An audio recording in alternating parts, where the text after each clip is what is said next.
এই যে আমাদের সবার হাতে একটা করে ছোট্ট মোবাইল ফোন, এর প্রভাব যে কতটা মারাত্মক হতে পারে, বিশেষ করে বাচ্চাদের ওপর, তা হয়তো আমরা অনেকেই ভেবে দেখি না। আজকের এই আলোচনাটা ঠিক এই বিষয়টা নিয়েই। কিভাবে স্ক্রিনের অতিরিক্ত ব্যবহার নতুন প্রজন্মের উপর একটা গভীর সংকট তৈরি করছে। চলুন তো মনে মনে দুটো ছবি ভাবি। প্রথমটা ধরুন ৯০-এর দশকের একটা পরিবার। বাবা হয়তো খবরের কাগজ পড়ছেন, মা সবার সাথে দিনের গল্প করছেন, আর বাচ্চারা নিজেদের মতো পড়াশোনা বা খেলাধুলা করছে। মানে সবাই একসাথে আছে, কথা হচ্ছে, হাসি ঠাট্টা চলছে। এবার দ্বিতীয় ছবিটা ভাবুন। ধরা যাক ২০২৫ সালের একটা পরিবার। সবাই এক ছাদের নিচেই আছে, কিন্তু প্রত্যেকে যেন এক একটা আলাদা দ্বীপে বাস করছে। নিজের ডিজিটাল জগতে একেবারে হারিয়ে গেছে। কোনো কথা নেই, কোনো সংযোগ নেই, আছে শুধু স্ক্রিনের নীল আলো। ব্যাপারটা দেখতে খুব সাধারণ মনে হলেও এর পেছনের সত্যিটা কিন্তু বেশ গভীর। আর আসল কথাটা হলো, এই স্ক্রিন আসক্তি নতুন প্রজন্মের ব্রেনের কেমিস্ট্রি বা গঠনটাই ধীরে ধীরে বদলে দিচ্ছে।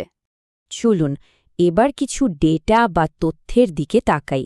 এই সংখ্যাগুলো আমাদের এই সমস্যার আসল গভীরতাটা বুঝতে সাহায্য করবে।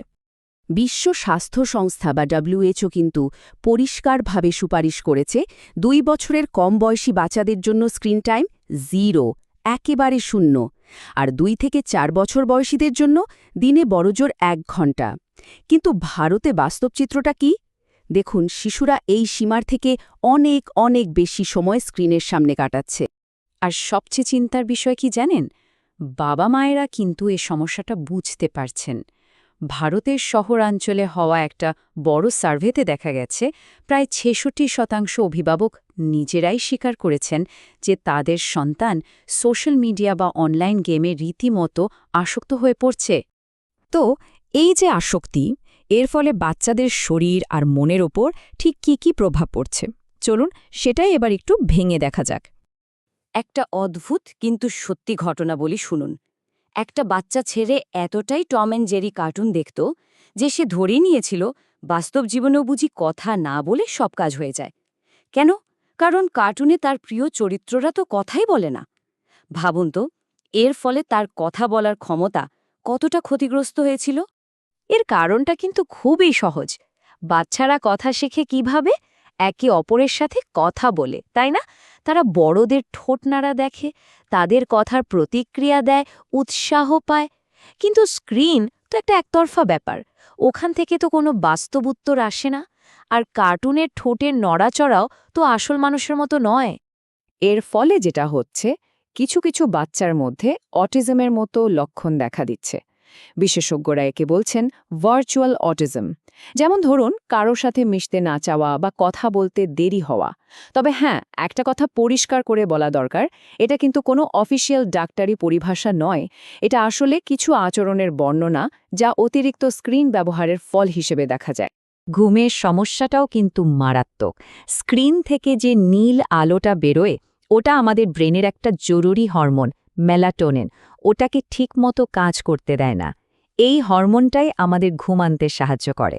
আর ভাবুন তো, বাচ্চাদের ওপর এর ইফেক্টটা বড়দের চেয়েও দ্বিগুণ বেশি। একটা সমীক্ষায় এমন একটা তথ্য উঠে এসেছে যা শুনলে হয়তো আপনি চমকে যাবেন। আজকের দিনের বাচ্চারা নাকি জেলের কয়েদিদের থেকেও কম সময় ঘরের বাইরে কাটায়। ভাবা যায়? আর এর মূল কারণ হলো তারা স্ক্রিনেই এতটাই ডুবে থাকে। আর এর ফলে শরীরের ওপর যে কি মারাত্মক চাপ পড়ছে। প্রথমত, চোখের সমস্যা, যাকে বলে মায়োপিয়া। দিনের প্রাকৃতিক আলোয় কম থাকার ফলে এটা হু হু করে বাড়ছে। একটা অনুমান বলছে যে ২০৫০ সালের মধ্যে ভারতের প্রায় অর্ধেক বাচ্চার চোখে চশমা লাগতে পারে।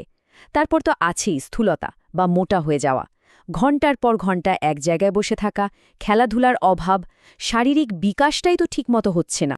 কিন্তু আসল প্রশ্নটা হলো, বাচ্চারা স্ক্রিনের দিকে এত আকৃষ্ট হয় কেন? কেন এটা এত অ্যাডিকটিভ?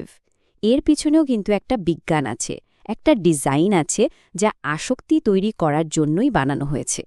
যখনই বাচ্চারা স্ক্রিনে খুব আকর্ষক কিছু দেখে, তাদের ব্রেন থেকে ডোপামিন নামে একটা ফিল গুড হরমোন বের হয়। এতে তাদের খুব আনন্দ হয়। কিন্তু সমস্যাটা হলো, বারবার এটা হতে থাকলে ব্রেন এতে অভ্যস্ত হয়ে যায়। তখন ওই একই আনন্দ পেতে আরও বেশি স্ক্রিন টাইম লাগে, ঠিক যেন একটা নেশার চক্রের মতো।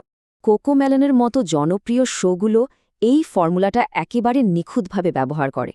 খেয়াল করে দেখবেন কি প্রচণ্ড উজ্জ্বল রং, প্রতি ২-৩ সেকেন্ডে সিন বদলে যাচ্ছে আর সারাক্ষণ একটা চড়া সুরের গান বাজছেই। এই সবকিছু মিলে বাচ্চার ব্রেনকে এমনভাবে উত্তেজিত করে রাখে যে বাস্তব জগতের শান্ত বা ধীরগতির কাজগুলো, যেমন একটা গল্পের বই পড়া বা ব্লকস দিয়ে খেলা, তাদের কাছে সাংঘাতিক বিরক্তিকর মনে হতে থাকে। তাহলে কি কোনো উপায় নেই? এই পরিস্থিতি থেকে বেরোনোর রাস্তা কি? হ্যাঁ, সমাধান অবশ্যই আছে, আর তার চাবিকাঠিটা কিন্তু অভিভাবকদের হাতেই রয়েছে।